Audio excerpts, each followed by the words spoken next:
বিয়েতে মেয়ের বাড়িতে কিরকম অনুষ্ঠান করা যায় শরীয়ত সম্মত? মেয়ের বাড়িতে আবার কিসের অনুষ্ঠান? একজনের আস্ত একটা মেয়ে জন্মের পর থেকে শত শত দিন, হাজারো দিন পরিশ্রম করে বড় করে এই মেয়েকে পরিণত করে দিয়েছেন, শিক্ষিত করে দিয়েছেন। এরপরে আস্ত একটা মেয়ে ঘরে তুলে নিয়ে আসছে আরেকজনের। এই খুশিতে নতুন বউ ঘরে আসছে, সেই খুশিতে সবাইকে খাওয়াবে, এটার নাম হলো ওয়ালিমা। এবং সেটা করবে ছেলে, পাত্রপক্ষ।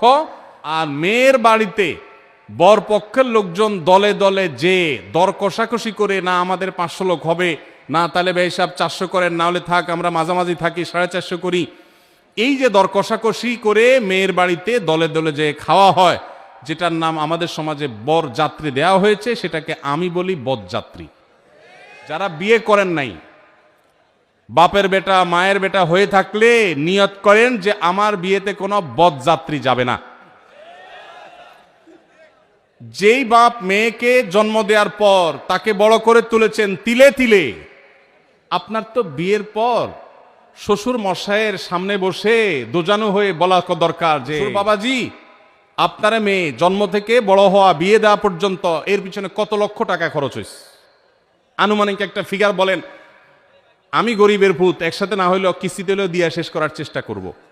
এটা বলা উচিত শ্বশুরে। সেটা না করে উল্টা ছোট লোকের মতো 200-300 লোক নিয়ে তার বাসায় গিয়ে খান, লজ্জা হয় না? বেচারা মেয়ে জন্ম দিয়ে কি ভুল করেছে?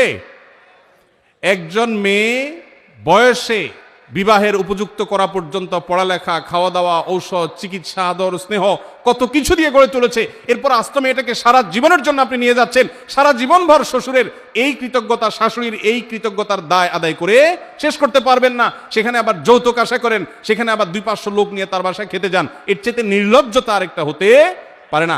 এই জন্য আমি এটাকে বলেছি, এটা বরযাত্রী না, এটার নাম বরযাত্রী। এই কুসংস্কার এবং অপসংস্কৃতি আমাদের সমাজ থেকে দূর করতে হবে।